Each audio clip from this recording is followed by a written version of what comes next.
What's up, everybody? Welcome back to the Reality Kingdom, where we talk all things reality TV or whatever.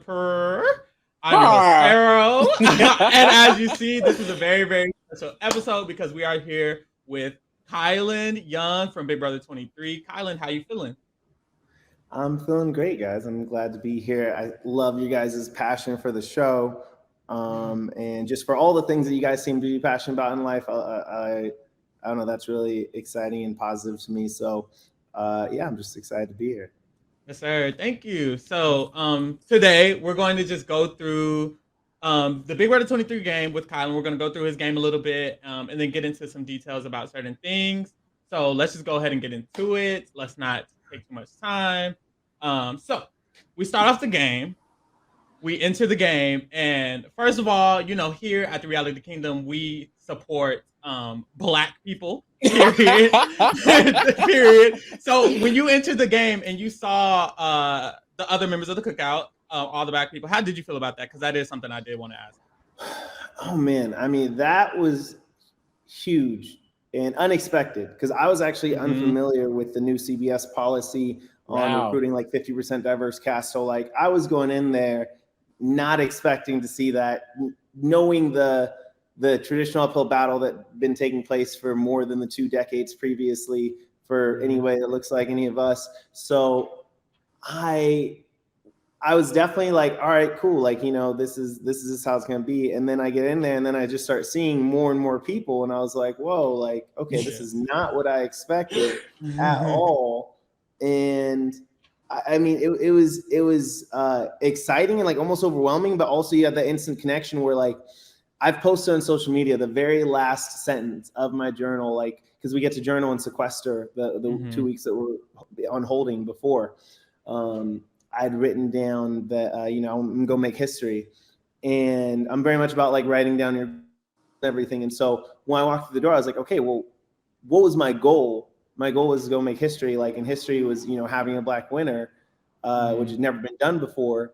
And so when I saw them, it became instantly like apparent to me that, okay, like that's the goal. The goal wasn't, the goal, of course, I want to win.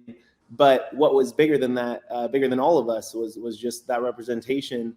So I knew right away, I was like, all right, we're going to be working together. And, or at least that was my hope. And then luckily I found out everybody else was on that same page as far as like achieving that goal above individual game goals. And that was really exciting.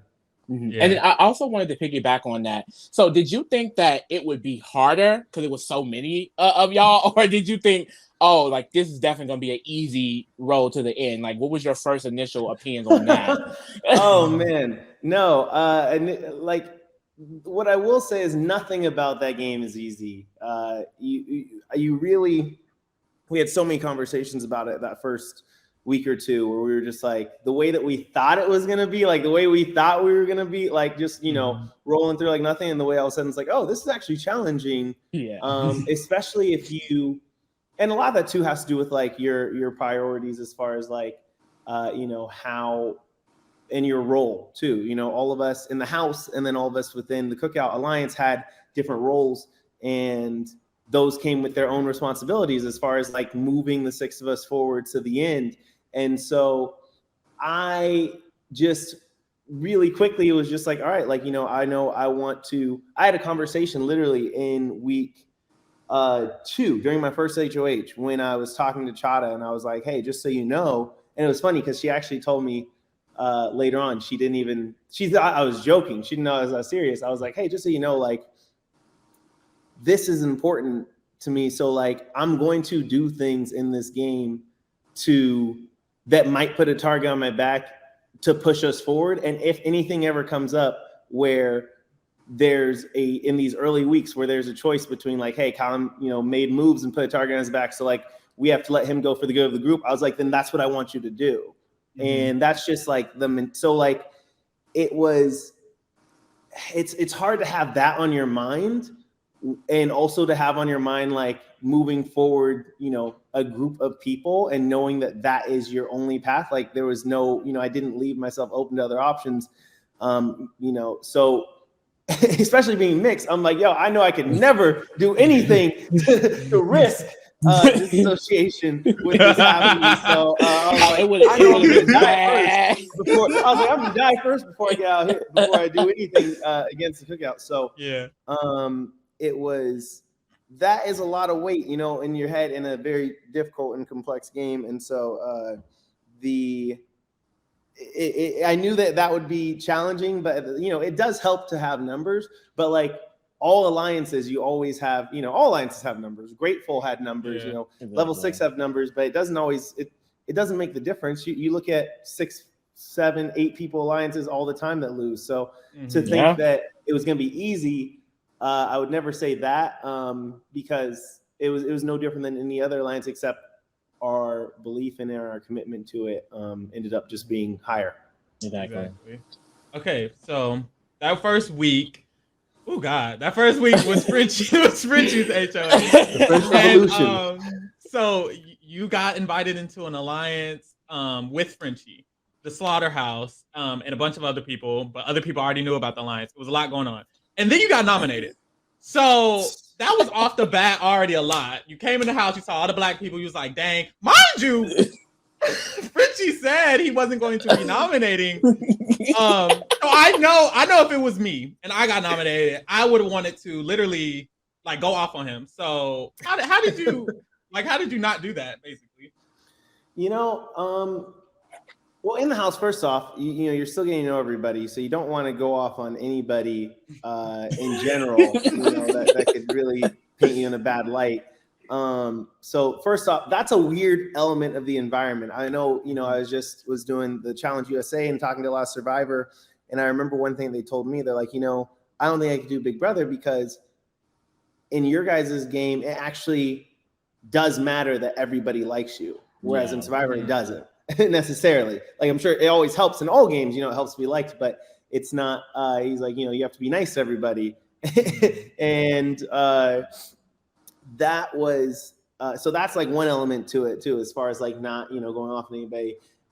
It was just a confusing week for sure. And I think that what I realized though, you know, this is day 3, I ended up on the block because I came in here like very prepared to play this game. You know, I was lots of studying, lots of training of the game. Like, I tend to study for things and train for things very meticulously. And so, but I was so overwhelmed, I realized with the excitement that I just like didn't see it coming. And I was just, after that moment, I was committed. I was like, you know what? I have to be on all the time. And so if anything, it was at least a lesson for that helped turn me on in a way that, you know, took out a lot of the fun of the game, to be honest, because it was looking at it as a job and as a mission more so than, you know, than just the game of it. But I'm not saying I didn't have fun, but it took out a lot of it, especially when I talk to other people in the house and hear about their experience. I'm like, oh, wow, I was not thinking that way. And so, it was a crazy time. But, you know, I think that everyone that we had in the house has a good heart and was, you know, good and just, you know, let decades plus of fandom, you come in with all these ideas. And I think that maybe he just got so excited and decided he wanted to do all of his ideas that very first week. Literally. No, because it was definitely scary because, you know, we, you know, as you know, we're huge fans and we usually are rooting for the people who, you know, kind of look more like us and that we can relate to. So it's like seeing you on the block the first week, we were stressed out because, I mean, I'm not sure if you're aware, but it came to the point where he was like low-key wanting you out more than even Alyssa, and I was just like, oh my God. Because at that point, the entire house was almost kind of wrapped up in his, you know, what he had going on. So, you know, when you know, I saw that you weren't necessarily aware that you were going to be nominated. So then when you did see your face, I know you mentioned that it made it a lot harder, but did you feel like you were going home in that moment? Did you feel like this could be it? Absolutely. Like, I worked so hard? Yeah, absolutely. Well, it's like, you just are like, okay, I'm committed to saying, I'm committed to figuring it out. But the fact that I didn't see this coming means I have no idea what's going on. And I could easily be going home if I don't get off this block. And that was for sure like a huge thought as far as like, all right, this is, you know, it's a nightmare situation as somebody who's such a big fan of the game too. And so, yeah, that's your thought, at least. Yeah. That's the concern. Okay. So after week 1, you survived the block. and then you win HOH. So that's a full 180 already. You were already like that was a lot of emotions just to go through. And then after you won HOH, that's when kind of the game started to form and shape towards the actual pathway that it went down because the Royal Flush was created that week. Also, it really solidified the things within the cookout, and it really launched y'all towards y'all goal. With you winning that HOH. So if you want to just speak a little bit on just all of that, the solidification of it and the formation of the Royal Flush and stuff like that. Yeah, I mean, it's so interesting because the game itself is such a game of nuance. Like the inception is a huge element of the game. You want to the goal is to get things to happen without ever having to say them directly. You just inception because he just puts the pinwheel in the safe in the movie, and that's like to create a whole idea, to implant an idea and a concept. So since that's always taking place, every single conversation is subject to scrutiny as far as like, hey, like, is this for purpose or is this real? Every personal conversation, every everything that's happening. So when you get in the HOH position and you have the previous HOH, which made things pretty stressful for a lot of people, it does. I knew that what I wanted to do is I wanted to shift the tone of what was happening. We had all this chaos, so can we remove some of the chaos? And I for me it was just like about making sure everybody felt like they had an opportunity, kind of equal opportunity. So I did the timer for the meetings and fortunately I had the Queens team. I had my queens, Claire and Tiffany, who were really close at the time to me, and so it was helpful to have their backing and to have their input. Obviously Tiffany was very quickly like making herself apparent as far as like having her grasp on both the game and on everyone there, and so it was I don't know, it was just it served as a great opportunity for us to set a tone, set a direction, like you guys said, and I was thankful to have that, and especially because it was just like it felt like such a random competition. Yeah. So few, like I think it would have been a very different game if Alyssa or Brent stayed HOH, and so there was a lot of us after that had to take that shot. And I was glad to be able to make it. And it was one of those things too where it was just like,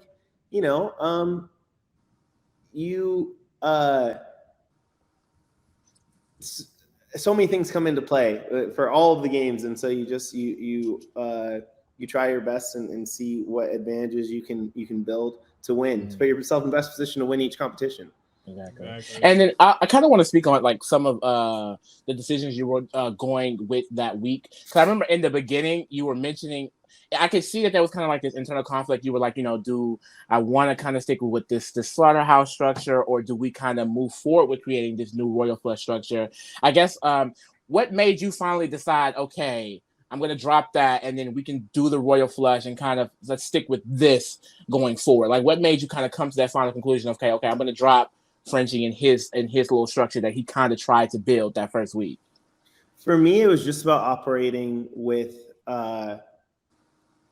I want not simplicity. I almost want to say simplicity, but structure. Like I knew that to move the cookout forward, it was a very delicate situation.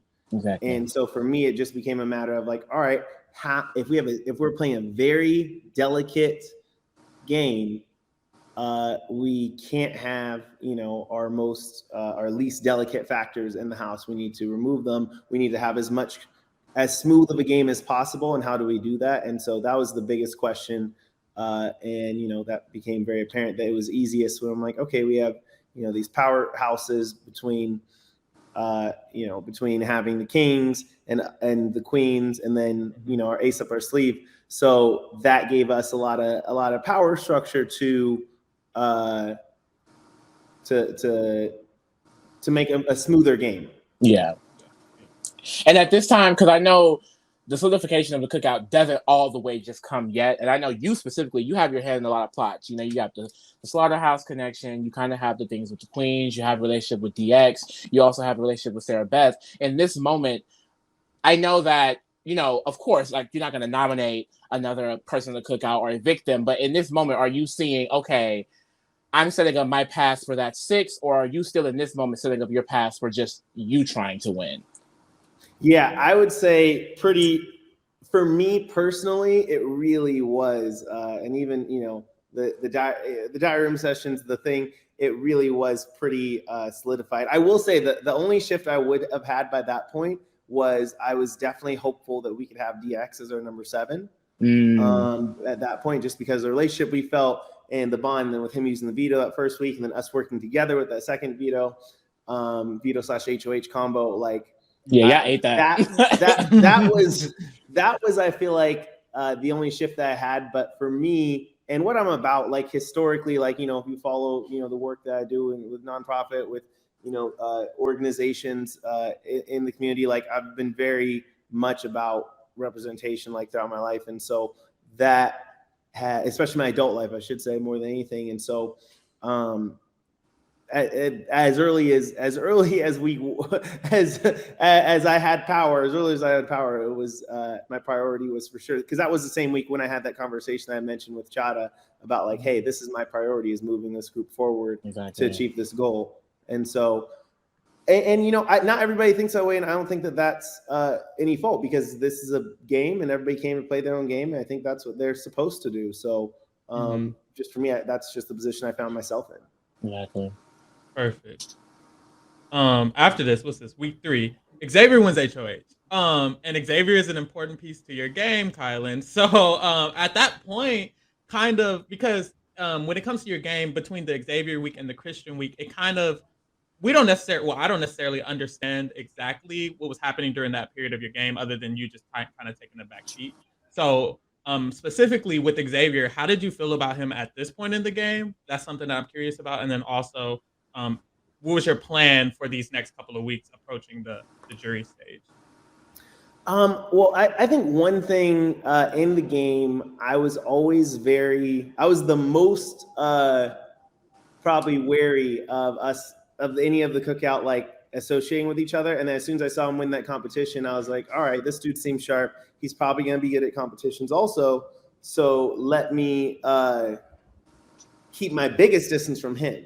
Because I'm like, at the end of the day, of course, influence is huge in the game, but power is more important than influence in this game, you know, because you actually have to be able to make the decisions at the end of the day. You need someone to. So, and that comes with wins and competitions. So I remember succinctly, like, okay, I'm staying away from everybody, but I'm definitely staying away from this guy, because I never want a situation where it's to look like we're close and could be put up on the block together. And so the very first conversation we really had was pretty much during my HOH. We talked for a short meeting just before my nominations, just before I had to go and actually finish the nominations. And then, because I remember I had mentioned them to him, and then when during his week, I only went up for like, I think one conversation, maybe 2 or something, because I was like, all right, I want to stay away from this guy. And like I said, never have us associated. So it was crazy, because the cookout were the people I knew the least about, because I was like, all right, I will find time to get to know them later. But that was also, though, when Xavier actually brought up an unspoken final two, is what he said, because my biggest thing going into the game, I was like, you know what, I will never ask anybody to form a final two. Like I'll be asked or whatever. That was like something that I wanted it to always be that way. When I came to the end, it's like, hey, I didn't approach you to ask about this. You approached me. So I got really lucky, you know, with the multiple final twos that were coming my way.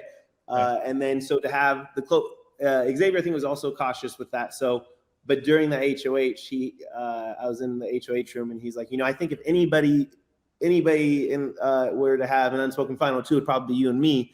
And I was like, all right, cool. So like, he's thinking, but he's also cautious with that, but is thinking along those same lines. And I could see that, and seeing us as potential, you know, weapons of power for the alliance was just something I was conscious of. And Mm-hmm. as far as in the game outside of his HOH, yeah, I mean, it was really just solidifying the conversations, because that was when Tiffany first articulated like kind of the master plan was during his the first morning after his win.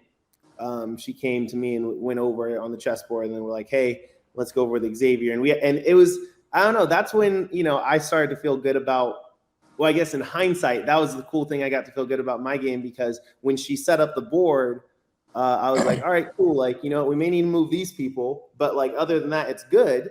And I think that this will be the order of the evictions. And I was pretty spot on for being only 2 people evicted.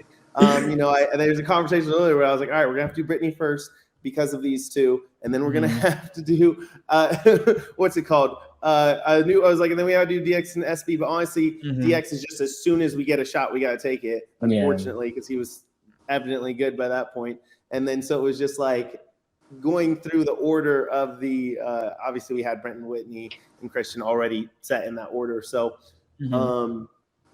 that was pretty cool. It was a moment I remember was going over that, just because I was like, wow, like I could look back at that and be like, okay, I actually do understand this game, since I could call out 6 evictions in a row before they happened. Yeah, right. No, a really funny moment I always like recall back to. I think it was that week, because when Brent was going home, I remember you had a conversation with Brent, and he was like giving you all of these pointers on why he should stay and why it's a good move to keep him. And I remember you going back and being like, none of this matters, because the cookout is a thing. Like, he's just talking to me, and I have no idea why. Like, you're going home. I don't know what to tell you. But rough, for sure. And then at this point, you know, because you also mentioned like the unspoken thing with Xavier, and then I know, like, you know, you and Tiffany had kind of formated a final 2 as well. At this point, is this something that you know for a fact, like, okay, she's my final 2, I want to go to the end with her, or for you, is it just still up in the air? Are you considering all of your options at this point? Because we have her POV a lot, I feel like, from the feeds and the show, but I feel like in this period of time, Pharaoh mentioned, like, I feel like we didn't get your POV a lot of how you actually felt about that and some of the decisions she was making that kind of went against you. So I want to kind of get that opinion. Oh man, yeah. So that was at that time, for sure, I was feeling really solid with Tiffany. I felt good. Like, she was just so supportive during my first HOH, and I could just tell she was so good at that game and see like her influence building so fast. And I was like, all right, this is in the cookout. This is someone who I feel really good bond with. So when she approached about the final 2, I was stoked. And then especially, so when she was going over the master plan, I was like, yo, all this makes sense. I literally had a moment where, because I'm like I'm idealistic. So like, I love, you know, when I was envisioning us, you know, all going to the end, I was like, man, there may be a scenario where like I'm advocating for this woman to win just because of this master plan. Like, like over myself. Like, there may come a time, you know, where because that level of like thinking and playing it out, I was like, that's so huge. So, you know, by that point, I was definitely still like excited. I was like, yo, we're about to be Derek and Cody, and I'm about to bring her in just to let her win during 16. So yeah, that was where I was at by then. Okay. So that was during Xavier's HOH, and then Christian's HOH. It was kind of like led through Christian's HOH. Kind of the master plan situation, all of that kind of bled together. The Christian's HOH is when Hannah was in some trouble, and then she got out of that. You guys got through that, and then this kind of leads to when Derek X wins HOH, which is the week before jury, which is very important, because that kind of solidifies the master plan like officially after that week. And you had a lot of influence with Derek X throughout this week, because you and him were close, and you really you were pushing him towards getting out Christian at that point. How were you feeling? What were you thinking in this stage of the game during Derek X? Well, I would go back just one second. One thing in Christian's week that I just wanted to comment on was, I remember there's a lot of talk around Chada's shifting from like a target to not a target. And it was one thing that was pretty cool was afterwards, because we weren't sure, who had the most influence in that. One thing I love to give her props for was that, like, no one else saved Chada that week. She saved herself through her own intelligence and conversations that she had especially with a Christian. And I just always, I want to take the opportunity to give her props for that, because that was something that in the house I remember we're like not really sure, like who, is it the relationship that Tiffany or Xavier has with Christian or Alyssa or anybody like that. And so for her to do that, and it was something that she wasn't even aware of till after the game. Like she didn't even know that impact that she had. So that was a huge move, and to make sure that the plan continued and that we had, not just all of us in the house, but that Whitney was the next person, and then Christian, and then so going to DX's win with for him targeting Christian. I knew that was. I'd actually told him during. I think back in week 2, I was like, yo, if you win the next HOH, like we actually threw, that was when the Queens, because we had given them that, we had thrown that HOH for the one where Christian won, because we wanted DX to win basically. And so we thought that puzzle that they were going to win, but what happened? I told him though back like during week 2 or whatever, I was like, hey, I don't want to take the shot as soon as you do, because he wanted to take it week 3, and I was like, I feel like for sure we can't let him get to jury, but like this feels a little bit, this feels like 1 week too early. But if you want to do it, like I'll support you. And then, fortunately, he was still open to it back then. So obviously, by the time he won, that was pre-jury. That was what that was the only opportunity to do it, and that week for sure brought the stress because of unknown to me as far as like how deep the personal feelings were over the different relationships had by certain people with certain people now. I started getting these shifts of like of moving out SB over Christian. I'm like, you guys, we will not make it as a 6 to the end of this game if we keep Christian in this game past this week. Like, there's just no, like, it will impact us. There's just no way around it. So, especially once he was, on the block. And so the fact that like those last days, I was stressing, and fortunately did have, obviously the support with Chada and then Big D to like make sure that we could, and Azza to make sure we could get the votes on to send out Christian. But that was even talking to Big D at one point, like he's like, I just feel bad because I gave him my word. I was like, oh my gosh, what are you bro, like that's not. Yeah, it's like the fact that I'm arguing with Tiffany and I'm like, this. We already talked about this. We have a whole plan. No. I remember y'all literally spoke. It was you, Xavier, and Tiffany, and y'all was like, okay, so what is the plan again? Because I remember it being, I would have a person. They were really playing in your face, Kyland. They were playing in your face. I'm not even gonna lie. No, this is not gonna work. Like, oh my gosh, that was like, I feel the tension in my body just thinking about like that week. And then finally, like when we had the final votes, when we went through the cookout, we're like, all right, can we all be on the same page? Right. This would be it. And so yeah, those were stressful conversations, but it was like also kind of a cool thing because I felt like I was like, you know what, like this is a time where I got to push for something, campaign for something, even within my own tightest group, and to be able to accomplish that felt good. Mm-hmm. So yeah, I feel like also that really ties into the week 6 HOH because that's your next HOH win, and a lot of the girls in the house were feeling like you won because you wanted to keep SB safe, which I feel like is clearly because I think it was a little accurate. Kyland, what's the tea? Are you guys not know I tried to throw that? Well, I know that, but okay, I don't know why Farrell acting stupid. No, because it was you and Tiffany, and you sat there for 50 seconds. Tiffany didn't win, and then you ended up winning. No, wasn't that the one you could like answer wrong or something? Or what was that one? But here's the thing. So we're sitting there, and I was like, okay, cool. Like clearly, first off, I was dominating that game, as we saw. back to back. Every single time, DX like the fastest hands in the West. So I was like, it was. That one was good though, too, because I actually practiced that one. I don't think they ever showed in the feeds, but I had like in my room, I would like pull out little like toilet paper rolls, and I had like ripped like an H into one of them and a V, and like I had one for the wild card, and I would like pull out random chess pieces that I assigned to different competitions, like throw them out of the bag. And then whichever one came out, I was like, oh, boom, boom. So like when I got there and it was hitting that, and I was like, yo, especially in that Jackass costume, made it extra. So I was just like, so then when we're sitting on the couch, like, all right, who do we want to win? We're like, all right, cool, we'll let Tiffany win.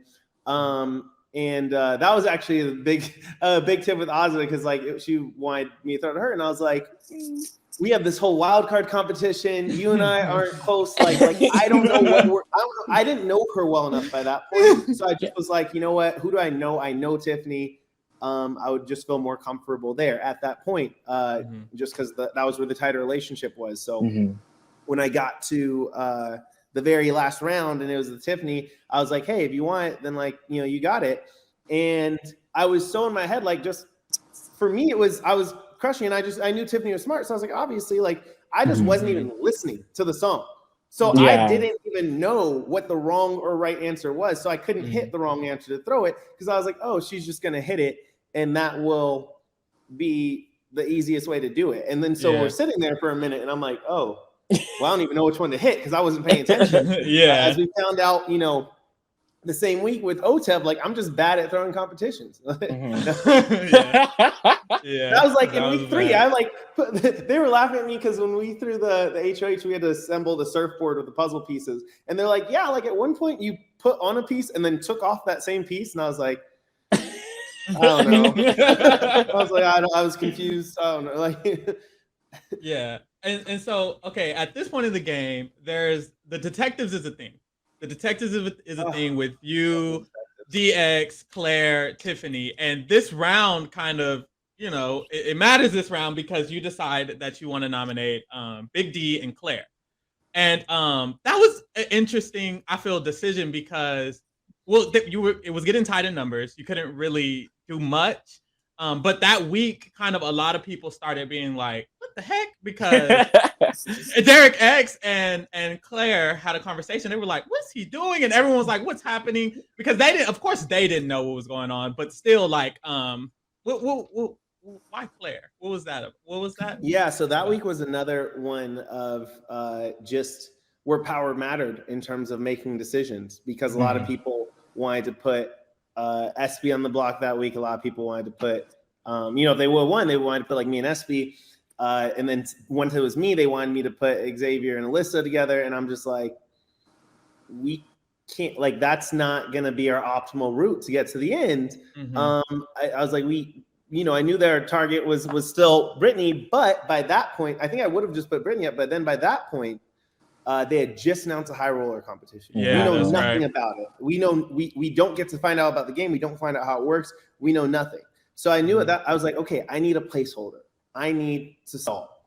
And how can I stall? So I was like, all right, well, I think Big D is it could be a pawn in this situation.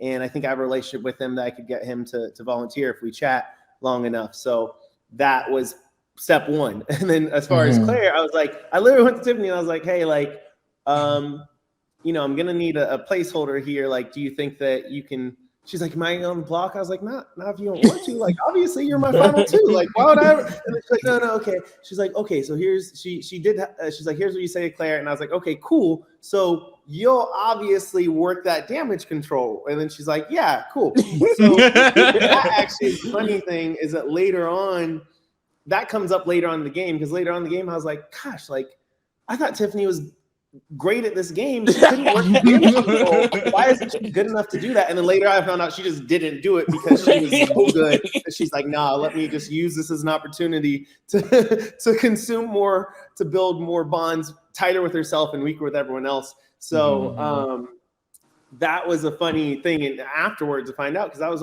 like, all she has to, like, she's Tiffany or Claire's her person. She could just convince her to be cool with it or whatever. And she probably could have, is the thing. She just didn't try. She did the opposite. unknown to me. So that was it. I just thought it was a safe placeholder. I was like, you know what? Obviously, Tiffany will keep her all good. So that will be fine. And it was just about holding the placeholder for the moment. And so I kind of want to piggyback off that too, because my next question was going to be like, because we've mentioned in other videos, like, well, at least I feel like personally that a lot of the reason why people had kind of slight issues with the type of game you were playing was because you were making a lot of moves to get to 6 to the end, which means that you had to cut some pretty close allies. I mean, all of y'all did. And I was going to ask, with nominating Claire, were you aware that, she was feeling some type of way that you could potentially be burning jury votes, or was that kind of out of your mind because you were like, well, 6 is 6, or did you not even know that she was upset that kind of entire week? So I knew she was upset I thought she was upset, but then I was like, all right, Tiffany can work her. And I had a lot of reliance on that in my head. To be clear, that was a huge part of that move in that game, was a reliance on that. But then also when she came to me after the veto, she was clearly emotional upset. And I was like, hey, I just really wasn't playing the game for me. So it was just like, I knew that I knew putting Brittany on the block, I was like, all right, well, everyone's going to hate me. America's going to hate me, whatever. This is the move that we need. And I know I'll never get that vote, but that's not why I'm here. So that was, it was just that for me. And I was just like, I could figure out the votes another way. But I knew that counting my jury votes had to come second. Exactly. I see. So after your week, Sarah Beth wins HOH. And I think this is a prime point of your game because it really showed us as the viewers how savvy you were, especially when it came to, charming people, when it came to having control over, just the way that people will move throughout the game. And when Sarah Beth won this HOH, initially she did not want to do what she ended up doing. Initially, she wanted to nominate Alyssa and Xavier, I want to say. And then you spoke to her all night. That was not the case anymore. And then that was not the case. And then something must have changed. Well, I have a specific question. Okay, yeah. Going into the game, did you even realize? Because that's kind of my thing. Like, how do you know you have that kind of control in a situation like that? Like, did you know speaking to her that entire night would get her to change her mind? Or were you kind of just like, oh, well, if she switches, she switches? Like, did you know that, like, with intention, like, that's exactly what's going to happen after this conversation? So this week was for sure challenging but also exciting. I don't know. I am somebody that likes to push myself, likes to test myself. And so I remember I think I told actually Tiffany in the pantry, I was like, yo, like, I am like, the weaker parts of my mind are terrified. Cause I was like, this is the scenario that we knew could happen, which is like, somebody, a strong-minded player can potentially send 2 of us home or put 2 of us on the block on eviction night. And this is the person that everyone in the cookout was certain would be the one to do that. Yeah. And so I was like, even we thought the viewers. That's also even the viewers, though. Yes, exactly. That's also a challenge. So I was like, all right, like the more competitive side of me is like, well, this is a great opportunity to see how strong my relationship is with this person. And so what I would make clear, though, is that there was getting Derek X out of the game was good for any player in the game that wasn't Derek X, or maybe myself and Tiffany would be the only exceptions that had relationships with him that could make him an ally to the end of the game.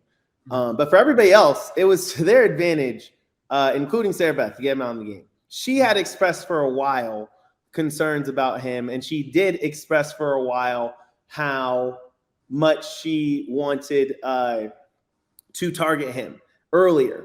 Obviously, we had formed the Flop Alliance, the 3 of us, the week before during his HOH. So during his 2 weeks or during mine. So it was there was some reasons not to potentially target him right away. but there was plenty of strategic reasons she had to target him that week that she was already aware of, that she already wanted to do. So really, it was just us having a conversation to highlight like the pros and cons of all the different options, and to figure out like if that still made the most sense for a game. And fortunately, I think, if you take out the cookout, there's lots of reasons why that was still her optimal move. And, she obviously didn't know about the cookout. So it was really just, reminding her of the things that she already knew and was already passionate about. And then, that's the other difficult part about this game, is that you don't know what's in somebody's head. So maybe, that was always in her head too, because it was in her previously. So maybe that week. So I don't want to, it was an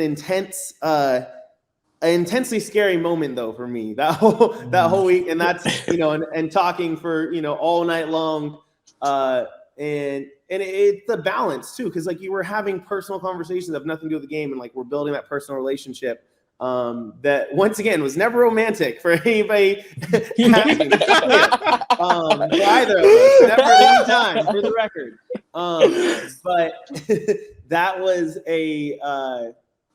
but then we have to bounce back we do need to talk about the game, and so moving back and just going through all the options was really exciting. And then, it was a similar thing where I was like, hey, we got this other game. Like, if there's a safe move to make, and she agreed that because she had at least a relationship with Claire, that she felt she could still use her as a pawn and maintain some of that relationship. At least that was her hope.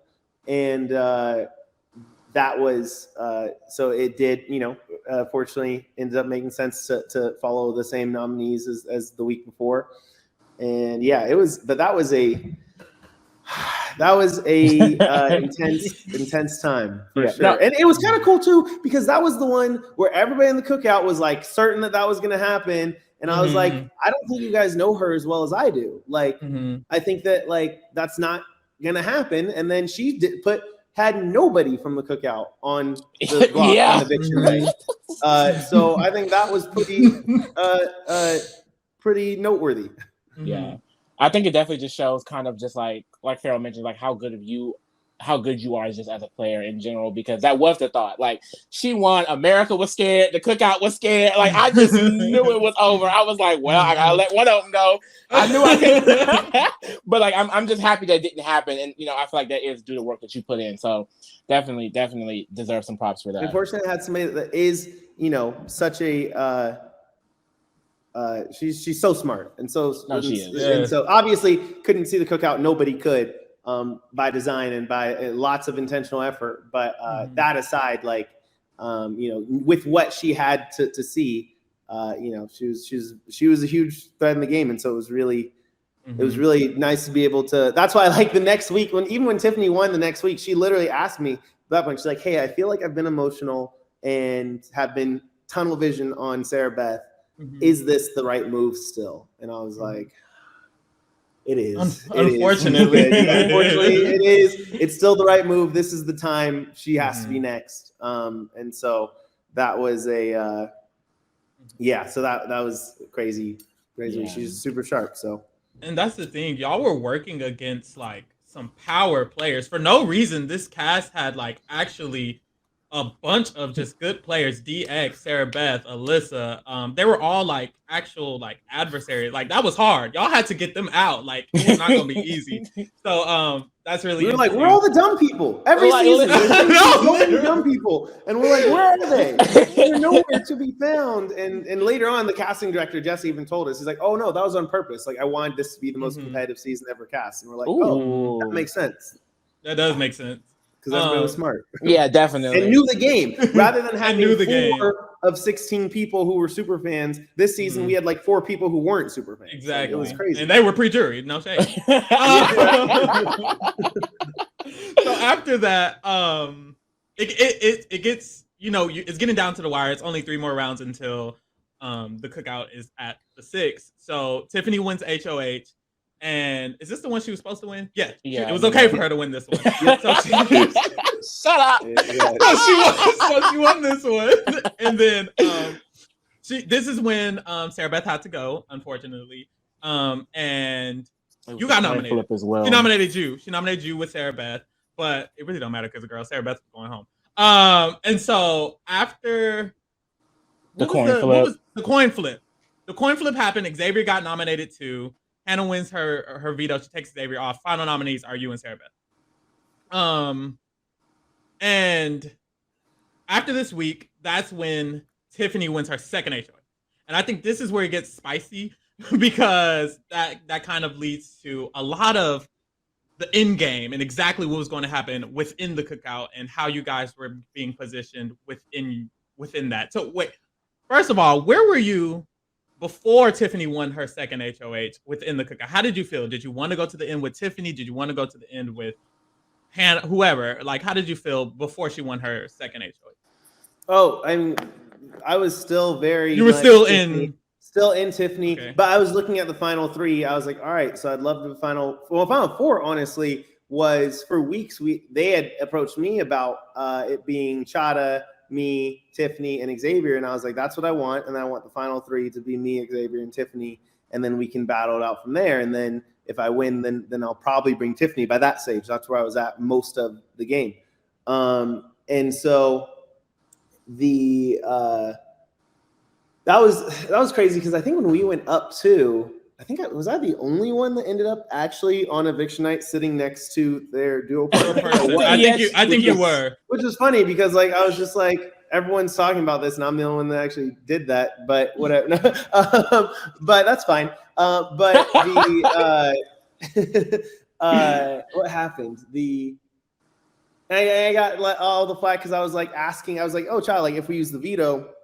And Tiffany's like, well, why would you do that if you're the one? I'm like, I'm not saying let's do that. I'm saying like, let's find out we're at the final stages of our game. What's going to keep it the most smooth? So then that was a little bit annoying to hear like afterwards, like how everyone, kind of took the narrative of like, oh, he really wants to get off the block or whatever. I was just like, no, like I just want it to be a smoother week. Let's find out what that is. And then after that conversation, I go talk to Sarah Beth. I'm like, we have another long conversation. I was just like, hey, like, because I had without suggesting that I had any influence, I was trying to ask her, like, what would make you feel more comfortable? You're like, because she's my friend. And so I'm like, what would make you feel more comfortable?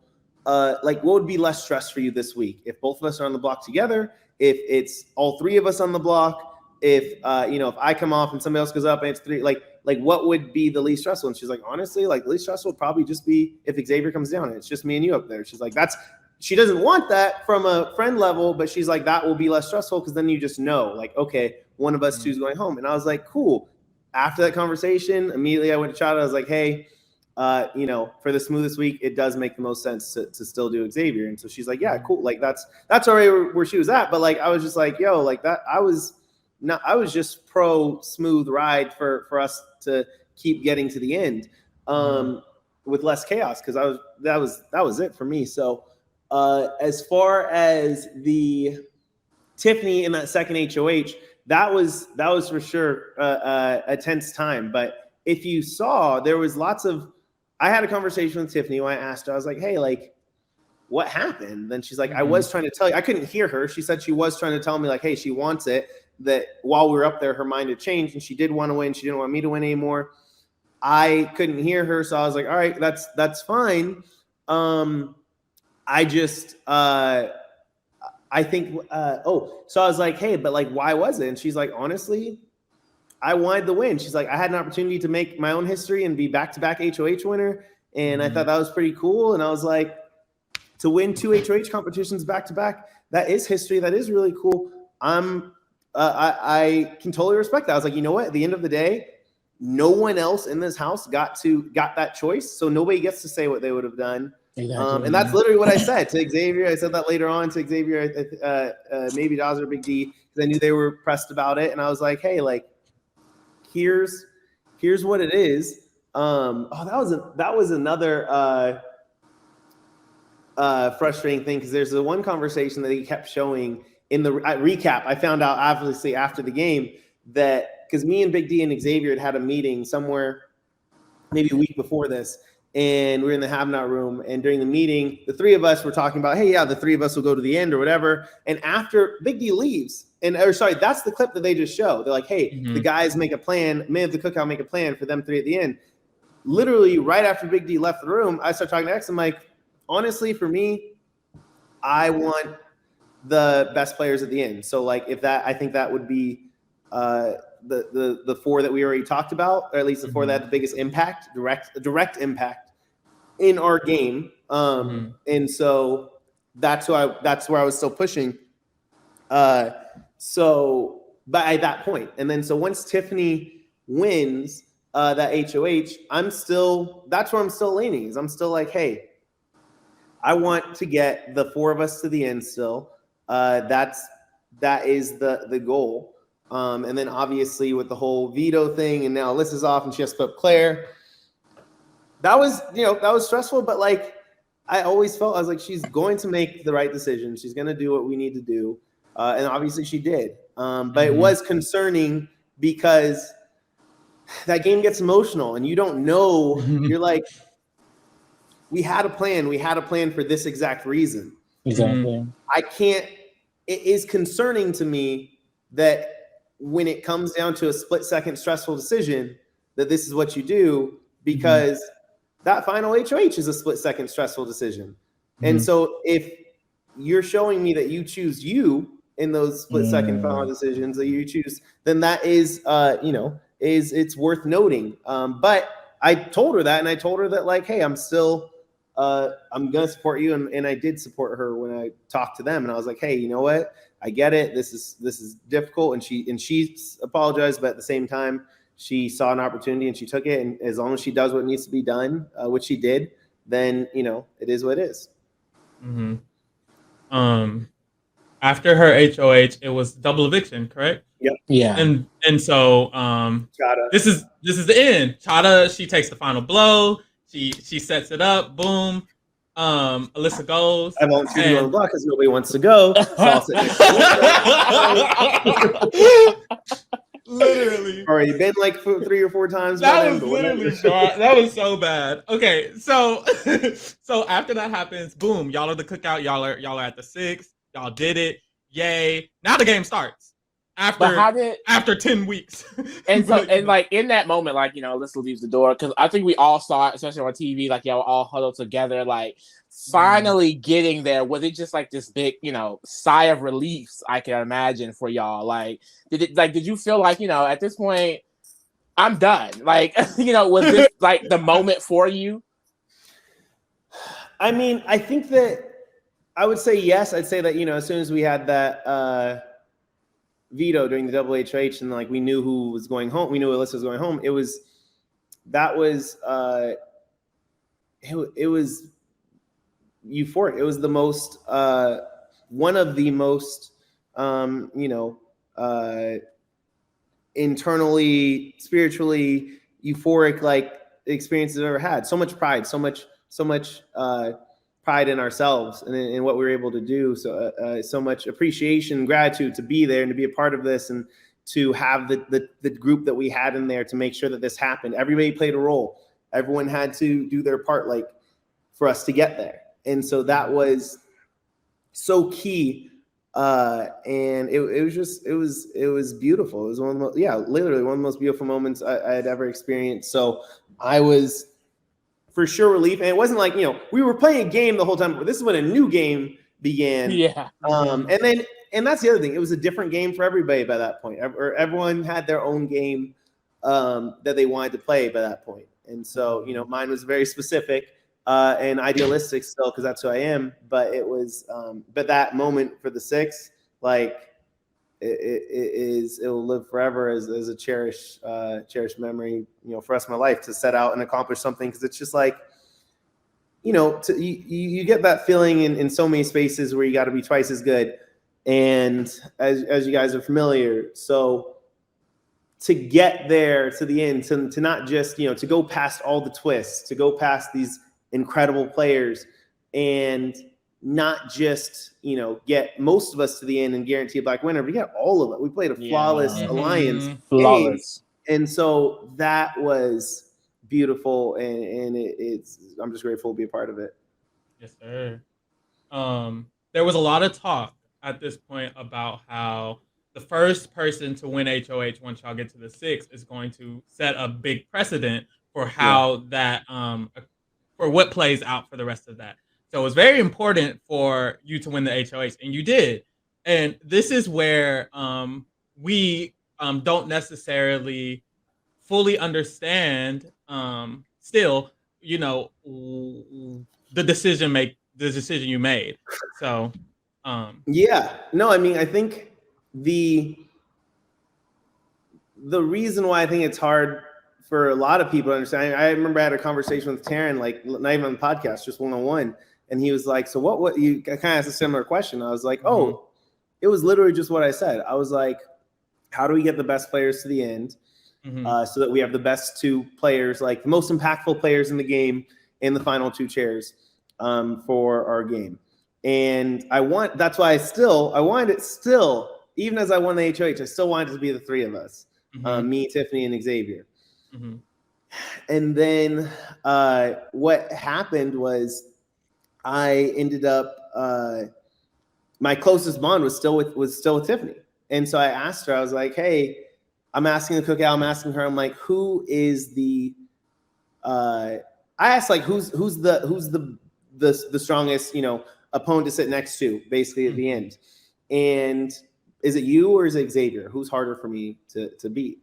If I could get to the end. And she said, Xavier. And I was like, I remember literally being surprised because I was like, what? Like, isn't Tiffany the best player in this game? Like, why would she think Xavier? And I mean, it turned out she was lying because she's like, oh, well, like Kyland's a sane, normal person. So he obviously doesn't want to sit next to the hardest person for him to beat. Where I was like, no, like in my head, I'm like afterwards, I'm just like, no, like I literally meant what I said. I was like, yo, I'm fine being Derek. Like I said, I told her to her in week 1 and she's like, I just, you know, didn't know you were serious until it was too late, really. Then she found at the end. But after everything played out, she's like, oh, wow, okay. Like he actually, and same thing for Chada. Chada didn't believe me. Like, you know, pretty much probably nobody in the game plays that way. And I get it. And it is smart. It is a strategic thing. I just was literally like, I like I said, I'm idealistic. I wanted it to be that. And so I was like, all right, I guess. And then I started playing back earlier things in the game. I was like, okay, isn't Tiffany the best? I was like, you know what? Actually, Tiffany had a duo partner, Claire. And when I asked her if she could, like, you know, work with Claire to control the damage control for what I did when I put her on the block, she couldn't do it. I guess maybe she's not that good. Like, that's why I started thinking. I was like, oh, okay, I guess she's not that good. That makes sense why she thinks Xavier is the hard person to beat. Because I was like, you know what? I also wanted her damage control with like with DX on some stuff, and she didn't really help me. I had to do that myself. And then obviously I found out later she was just playing such a like intense game. And she was actually doing the opposite, where she was like, how do I weaken everybody's relationships with everyone who's not me? And that's like obvious, can play. So it's such a strong game in so many ways. It's incredible. But that's I told her at one point, I was like, you know, it sucks because it turned out like, you know, you're not here because you trusted the wrong man. It's because you didn't trust the right one. And like, if you had trusted that, I just was saying what I meant, which is hard to do in that game. Like, I don't blame her at all. Like, it's hard to know that people mean that. It's hard to understand people's motives. And especially when they're so unconventional as mine, where I was like, yo, I want the end. So as soon as I found out, okay, he's the person, because I asked her that question because I was like, I know I can only bring one of them to the end. Like, and that was my goal. I was like, I can only move forward. They were both after each other. I knew that. Exactly. I knew X and Tiffany wanted each other gone as soon as possible. And I was like, all right, so I can't have both of these factors in the game beyond this week because that's more chaos. That's going to be hard for me to move forward. So whichever one is the tougher opponent to beat, and then that's when, that conversation I just mentioned happened. And then obviously with her saying Xavier, and me was like, all right, then I guess Xavier's the one. And she, it was funny because she actually told me before she was leaving, we had a conversation. She's like, you know, like he probably wants to win. And I was like, oh, I know, like, I'm not counting on Xavier to take me. I'm counting on keeping myself there and keeping myself safe. Again, I thought I could, because at that point, like, you know, I'd evaluated in enough competitions where I was like, you know what, I probably can. I have a good shot of. I know for sure final HOH, whoever that structure is, I'll be fine. But the previous competitions, I was like, because those have always been a certain type of competition for final HOH. So I was like, okay, that's not going to be a problem. It's just I need to get there. And then one veto short of getting there. Yeah, got the 2 vetoes in a row. One HOH 2 veto in a row, and then when I finally got to there, I was like, I was almost good enough to. That was what Derek Vassay said. He's like, to play that way, to play in that mindset of like, I'm going to compete against the best and have them at the end or whatever is hard. And if you're good enough to do it, and you almost were, you're one. I was like, I know, 1 veto away. Like literally, that's it. So it just, it didn't happen. But I wouldn't want, like, people ask about changes, and for me, it's like, no, like the only change strategically, literally would have been early on.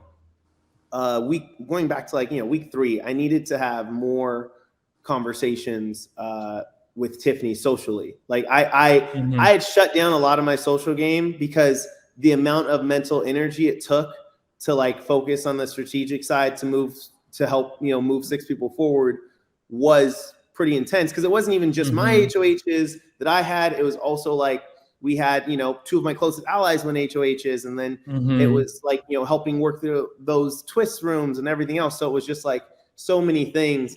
And I had shut down the social, but I should have upped the social on at least with my number 1 in Tiffany, and given her some reassurance. And this is something that I'm learning more in my personal life, is like, I'm such a secure attachment style type of person, that like when we have one conversation, we're like, hey, this is what we're doing, we're going to be good. Like, I'm like, cool, I don't need to check in with you anymore because that's what we agreed upon. So like, that's the case. And I'm finding out more and more. I'm finding out more about myself, how I think that way and how that happens. But also, over my life, I've just seen examples, and this was, one of the biggest, most expensive examples of learning how that is, how not everybody operates that way. And you do need to foster, more touch points to foster and build the personal side of that relationship. And so that's the only thing I really look back on, because as far as the end, like, the only other thing to do for me to do would have been just to win the veto. Well, and then also I kind of want to, and I will say, like, you did tell them, like, they were aware that you wanted to sit next to the best. I guess they just didn't believe you. Nobody did, because nobody else does. Exactly. And I get it. Nobody else does, and I get it, and that's probably smart. And it clear, it is smart. It's just not. But I want to go back to it, because, like, I feel like, do you have any regrets in general? But do you regret that? Because I personally feel like you really could have just won if you just was like, let me just bring the easiest people to beat at the end. Yes, like that's how I felt. I was like, but at that point, I was like, well, Tiffany's not going to win, because I feel like 2 people were targeting her, and I was just like, it would have been so much of an uphill battle for Chada. And I was just like, well, Kyland, I feel like you could just take it. Like, just take it. You know what I mean? Do you see that path for yourself, or do you feel like no matter what, like? No, but here's the thing. I see the path, but literally the path is not sitting next to Tiffany or Xavier. You didn't want to do that. As far as the easy path, like Tiffany, nobody was going to win sitting next to Tiffany. We know that now. We didn't know that at the time. Xavier, like, at least from the votes from what everyone has said, it sounds like I would have been able to take it. But that is, but you never know when you're in there too, because especially you can't talk to the jury and all that. But like, I legitimately was like, I don't know if I'm going to win against him or not, but I know that, like, same thing is how I felt about Tiffany. And then, so that's why it was just like, I love that. I love that concept. Like, I don't know who I'm going to win, but I want to sit next to them. So sitting next to anyone else and winning wasn't the way I wanted to win. And so I can't regret like that. And I'm also very anti-regret. Like, I'm very much like, if I'm a believer in like the non-linear time concepts, and like if you sit in your future, if I go 5 years in the future and I'm sitting with my children, wife, and kids, and I'm like happy, then and I'm there right now. If anything changes from the past, then I'm not there. Something else happens. So it's just like, I am more. I was like, I could have won the game and then gotten on a plane to go do one of the interviews that like Xavier did in New York, and I would step out the cab and get hit by a bus, like I could be dead. Yeah. So like, all I know is I'm alive, I'm here, so I'm very grateful for that, and grateful for the experience, and I'm grateful that I got to keep like, you know, the part of me. I'd say the regrets for sure come just in terms of like I said, not winning that thing, and then not fostering that relationship earlier, and then just, you know, I've been very fortunate that we all got to have so many conversations afterwards that kept our cast close. I think that there's a reason that of 23 seasons, we are one of the few where all 16 of us, virtually all 16 of us still talk. And that is pretty special, and something that I think honestly for me, I think that a big factor is the cookout. The fact that it gave everyone that perspective of like, oh yeah, it is just a game and there are things bigger than that. Exactly. So I think that's allowed a lot of people to have relationships beyond the game. And then also you have that mentality where like, you look at MMA, you look at anything else, you know, everybody's going to talk shit to each other. Everybody's going to do all these, people are going to kick each other in the face, literally. And then they get out and then they shake hands and they're like, yo, I got respect for this person because all that stuff was while we were playing the game. Exactly. And now I'm not going to kick them in the face anymore. And now I'm not upset they kicked me in the face because that's just what we were doing. And so the only thing I would say for sure, because I've had, for me, I'm very much a personal person-to-person, like, you know, I want to have conversations with people, individuals. So any conversations that we needed to have on a personal level, we had them. And I'm super glad that we got to, you know, repair relationships and keep those all moving and strong. I would say that one thing that I was really excited, or, you know, looking forward to talking to you guys about, was because I saw you guys had that breakdown, and I'm actually glad it ended up happening, because then I got to have a good conversation with Xavier about the earned likability stuff that I was talking about, because and I got to apologize, because I was like, you know what, that was the wrong word choice. It's not earned, it's learned. And where that came from is my own background, as far as like, you know, I in college I got a diagnosis for ADHD, a pretty high level, and I know you mentioned as well, Farrell. And so part of what that can be for some people is certain, you know, social dynamics and awareness, and then also after the game, kind of similar to Ian's situation, like I got some feedback that led me down a path to speak with some medical professionals, and ended up finding out that I'm on the spectrum as well for autism. And so, which has really just made all of my life make so much more sense. But what I meant in that was, what I was talking about learn versus earn, is that so much of human interaction like that, I'm very lucky. That is my like hyper focus. That's the thing I've learned a lot. But what I didn't realize is how many people just learn through mirroring, learn through social situations. They don't have to actively go out to study and to read and to learn about how to interact with people in a way that somebody in my position might. And so there is an element of learning social behaviors, like in the same way as far as like likability is based on, there's so many studies around it. I look at what's her name, Vanessa Edwards, I think, Vanessa Van Edwards or something like that. She has a TED Talk in a book called Captivate that's just about all the micro expressions in our faces, where she did a deep study on like all these expressions of faces. And so I've actually been working recently to make some content that I'm excited to come out soon in the next month or so here, around experiences that I have had differently. I'm working with an MD and with a clinical board certified psychologist that works with people on the spectrum specifically, and then people with ADHD, and just talking about some of those different experiences, and how, you know, you have a big factor of a lot of people on the spectrum is not having the same mirroring perception for social cues. So you could have a conversation with someone, like, let's say there's person A and person B, and they're both, one person is like, you know, neurotypical, they're just a little bit self-centered, and they don't always pay attention to people. And so they're having a conversation with you, and you kind of feel like they're not really paying attention to you. And that's because you're right. They're not really paying attention to you.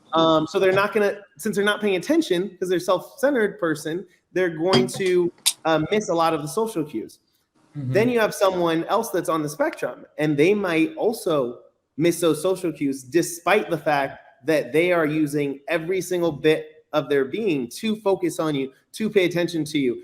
And all of a sudden they're not mirroring you. As far as you're concerned, your experience with both those people is the same. You feel that they did not pay attention to you, that they were not, and that distance, that creates distance, that defeats the likability, like promises or interaction elements. And so, but those are very different people doing very different things, but the result is the same for the person that experiences it. So there are so many things. And I think that why I shift to learn instead of earned is like, learning about what is it that, how do you, so many of the things that we learn, most of what we learn, because most of communication is nonverbal. So most of it we learn not through, human beings tend to learn most of their communication not through reading it. It's kind of like attractiveness is a good analogy that people use. Like conventional attractiveness in Western culture has certain elements that are they're beyond our control.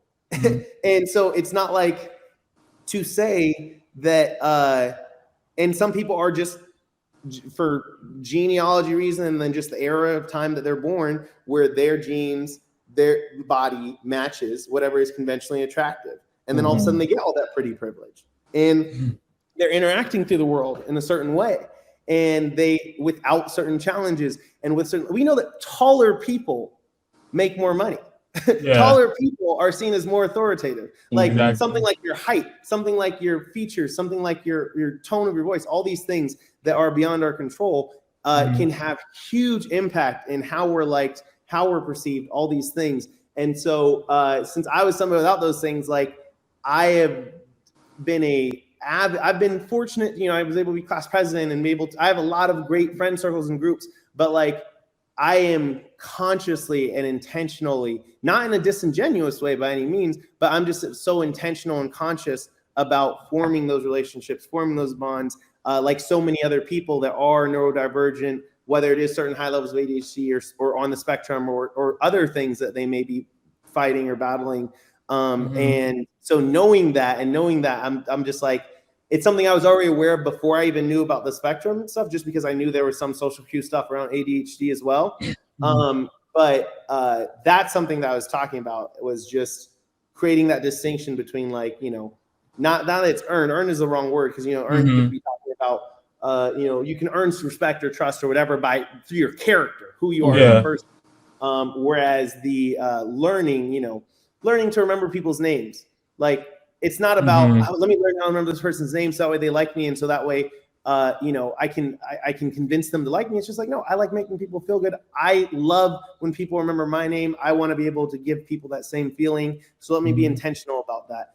And that's something I can practice, because like practicing the social cues and facial expressions is a lot more challenging. It doesn't mean that you also can't do it. It's something that like I said, that's why I read that book, Captivate. That's why I read, so many things, is because I want to be able to have a positive impact in everybody's life. And that's how I do it. Sorry, you guys know, Zingbot knows I talk a lot. So well, no, you're good. I like it. It was really informative, and I feel like it's important to hear that, because it definitely breaks down the way you played the game. I feel like hearing you speak about these things and social cues and noticing them, like I feel like you are a pretty perceptive player in the Big Brother house, and I feel like that definitely can be seen with the way you're speaking about the knowledge that you have about it. Like it's very clear how we saw the type of player that you were through that. No, I appreciate that. And that is, that's something that is, it's so funny working with this doctor and like revisiting my conversations through, like a big thing that I've had in my life has been, which I talk more about in the content that's upcoming, has been that some of my closest people have felt the most neglected by me, because of the fact that like those little things that you do, like with your face or with your tone or checking in on somebody or whatever, that you do so naturally, that most people do naturally, I don't do, because I'm like, because we relax around the people that we're closest to. So I'm relaxed around my family, around my friends or whatever. I'm relaxed. So I'm not putting in that effort to remember like, oh shoot, I need to make sure I smile at them this way or talk to them in this tone or whatever. The ones I'm always doing when I'm talking to people that I'm not as close to, we let down our guard. And so it is, that's in the game. That's why when I'm like, yo, I had to put all my energy on strategy, I had to pull some of it away from the social side and was just like, and obviously, that was challenging, but like, I was very goal oriented with moving the 6 forward. So that's where that came from. And so, I don't know, it's so fascinating, like all the differences and how different minds work and how, my mind works and where that plays a role. And so I'm really excited to talk more about it. And some of the stuff you guys had mentioned kind of bounced into that. So I was glad to be able to chat with you guys about that too. Yeah, no, that's amazing, because the reason we're giggling is because, me and Lee, we're best friends, and we've had so many problems based on that exact same concept, because I don't, I just basically the same things you explained. Yeah. literally everything you explained is basically the issue around a lot of the conflict with a lot of my close friends. It really simplified. It was crazy. It was really crazy. A lot. I was like, that makes so much sense. Okay. So I did want to ask, like, for someone who, I love Big Brother, I would love to play one day. What's some advice you have for a neurodivergent person, someone with ADHD, someone with autism, going into that game? What's something you would tell them? Like, what's some advice you would give? Yeah, I mean, I would say the game is hard for everyone. It is a hugely social game. Like, fortunately, I had this, I was allowed to play virtually strictly strategic role because I had an alliance. So I knew that I had people. I was like, okay, they will handle the social, I will handle the strategy, and part of the competitions or whatever, and get the blood. Let me do that. If you're in that game, you have no reason to rely on an alliance the way that I was. And even I knew it was always possible. I'm like, you know what? Somebody might not have the commitment I have, but I'm pretty sure they all do. And fortunately they did. But I was like, I'm fine going home if I get betrayed by this group, because I'm not going to betray them. I already know. So that was a fortunate side. And some people do go in wanting to play that loyal of a game, with their alliance. But so what I say, since going into the game, you will have to be social, especially if you want to win, or you will have to be aware of social dynamics at least. It makes sense to study them. Like, I'm very fortunate, like I said, that my kind of hyper focus consistently is on human connection, human interaction, all those things. So I've studied it a lot. So like, I would just recommend people study it and find the superpowers in your neurodivergence, because there usually are superpowers. Perfect. That was kind of the game. Was there anything else you wanted to mention? No, guys. Anything else you needed to say?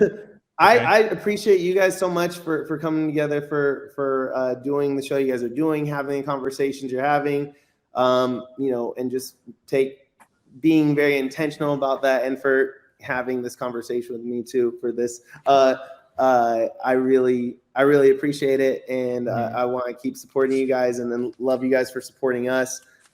So thank you. I want to say thank you. Yeah, no, thank you too. Well, everything you. What you gotta say? I was just gonna say, like, honestly, it's like you didn't have to do this at all, so it's really a big honor. Like, the fact that, like, just last year we were watching y'all on feeds, and like y'all don't understand. Well, y'all probably do understand, but like, to be watching this feed, this show since BB15, we all know about BB15. Like, so and to just see, like, your favorite people, and especially being a black man. Black men rarely even make it to jury. It's like, just to see the cookout and to see what y'all did, it really meant a lot for people who are fans of this show. Like, it made me want to tune into the show again. I was going to be done with Big Brother after 23, and y'all were the reasons why I kept going forward and, doing this today. So that really means a lot. I do have one quick question, though. Would you, if they call you like 2 years from now, okay, All Stars, are you coming? Because you got to be on All Stars. I love the game. I would love that opportunity. I'm such a fan of the game. And to play a game where I get to spread out some of my focus and my mental, emotional, to just focus on myself and not focus on a group of people. That sounds really fun. And that actually sounds more fun. So I love the game. It is hard. It's hard. It's strenuous. It's traumatic in some ways. But it is, for me, I love it. And that's actually what I tell people too, is I'm like, if you're thinking about doing it, I tell people now, I'm like, oh, don't do it. Like you have to really want it. Like you really want it and you love it, then go do it. I love it. So I would absolutely love to go back. Obviously we just had the challenge. We got that coming up Wednesday. Where are you guys located? We're in Texas. Yeah, Central Texas. Okay, cool. Well then, I don't know when we'll be out there. I'm sure at some point. We got a few people in Texas, but if you're ever out in LA, let me know. But the game, I'm such a gamer, so yeah, that would be an easy answer. Despite all the knowing exactly what I'm signing up for, it would still be an easy answer. All right. Well, shoot. I think that's it. Thank you so much for coming and talking to us. This is we're very grateful for this. You're awesome. Keep doing you or whatever. Yeah, that's it. I'm gonna end it. Thank you guys.